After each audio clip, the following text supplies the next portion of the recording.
Hi friends, welcome back to FoodMaestro. FoodMaestro நம்ம பார்க்க போகிறது ஆனியன் பகோடா. ஆனியன் பகோடா ரொம்ப பிடிக்கும், பெரியவங்களுக்கும் சின்னவங்களுக்கும் ரொம்பவே பிடிக்கும். ஸோ இந்த ரெசிபியை வந்து நான் என் பாட்டி அம்மாகிட்ட தான் கற்றுக்கிட்டேன். அவங்க பேர் அஞ்சாலை அம்மா. அவங்க எது செஞ்சாலுமே ரொம்ப சூப்பராக இருக்கும். அதுவுமே இந்த ஆனியன் பகோடானா ரொம்பவே சூப்பராக இருக்கும். ஸோ அவங்கக்கிட்ட இந்த கற்றுக்கிட்ட ரெசிபியை நான் உங்களுக்கு செஞ்சு காட்ட போகிறேன். தெரியாதவங்க என்னை பார்த்து கற்றுக்கங்க. அண்ட் தெரிஞ்சவங்க ஏதாச்சும் நான் தப்பு பண்ணியிருந்தால் எனக்கு கமெண்ட்டில் ஷேர் பண்ணுங்கள். ஸோ வாங்க வீடியோக்குள்ளே போகலாம். அதுக்கு முன்னாடி நீங்கள் என்னோட வீடியோவை ஃபர்ஸ்ட் டைம் பார்க்குற மாதிரி இருந்தால் லைக் பண்ணுங்கள், ஷேர் பண்ணுங்கள் அண்ட் சப்ஸ்கிரைப் பண்ணுங்கள். வாங்க வீடியோக்குள்ளே போகலாம். ஒரு 4 பெரிய வெங்காயத்தை எடுத்து நம்ம ஸ்லைஸாக கட் பண்ணி போட்டுக்கணும், நீல வாக்கில் கட் பண்ணி போட்டுக்கணும். அப்புறம் இஞ்சி பூண்டு வந்து நச்சு போட்டுக்கணும். ஒரு மிளகாய் தூளை வந்து சின்ன சின்னதாக கட் பண்ணி போட்டுக்கிறாங்க. கூடவே வந்து 1 ஸ்பூன் அளவுக்கு வந்து பெருஞ்சீரகம் ஆட் பண்ணுறோம். அண்ட் காரத்துக்கு ஏற்ற மாதிரி நம்ம மிளகாய் தூள் ஆட் பண்ணிக்கிறோம். உப்புலாம் போட்டு நம்ம வந்து கையாலே பிசைஞ்சு விடணுங்க. ஸோ அப்படி பிசையும் போது மட்டும்தான் வெங்காயம் வந்து உதிரியாக வருங்க. இப்போ 1/2 ஸ்பூன் அளவுக்கு நம்ம வந்து பெருங்காயம் ஆட் பண்ணிக்கிறோம். அண்ட் 1 ஸ்பூன் அளவுக்கு தேவைக்கு ஏற்ற மாதிரி நம்ம உப்புமே ஆட் பண்ணிக்கிறோம் ஃப்ரெண்ட்ஸ். இதெல்லாம் போட்ட பிறகு திருப்பியுமே வந்து நம்ம என்ன பண்ணணும், உதிரியாக பண்ணி விட்டுக்கணும் கையாலேயே.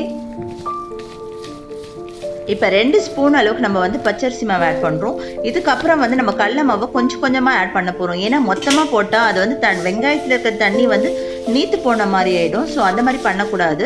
ஸோ நம்ம அப்பப்போ நடுவில் நல்லா நம்ம வந்து என்ன பண்ணணும், கடல மாவு போட்டு உதிர்த்து விட்டுக்கணும். அப்போ தான் வந்து அதில் இருக்கிற டெக்ஸ்சர்ஸ் நல்லாயிருக்கும். இல்லைன்னா தண்ணி விட்ட மாதிரி போயிடும். ஸோ அதை தப்பு பண்ணாதீங்க.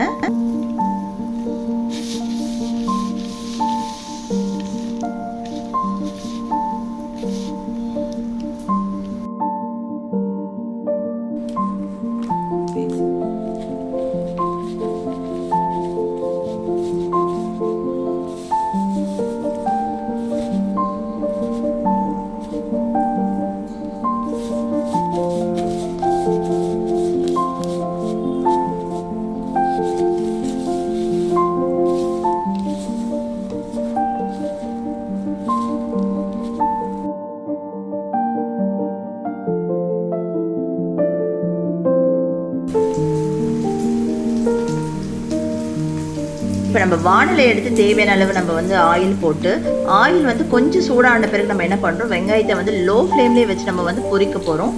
ஸோ இந்த மாதிரி கொஞ்சம் கொஞ்சமாக பேட்சாக போட்டு பொரிக்கணும்.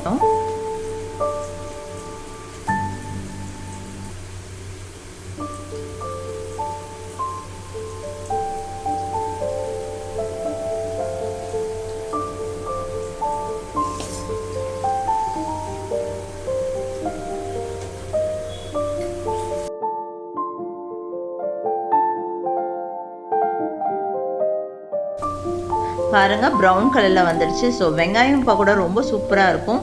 நீங்களும் இதே மாதிரி மெத்தடில் செஞ்சு பாருங்கள். உங்களோட ஃப்ரெண்ட்ஸ்க்குலாம் ஷேர் பண்ணுங்கள். ஸோ என்னோடய வீடியோ கட்டாயம் உங்களுக்கு பிடிக்கும். லைக் பண்ணுங்கள், சப்ஸ்கிரைப் பண்ணுங்கள். Thank you friends, bye bye.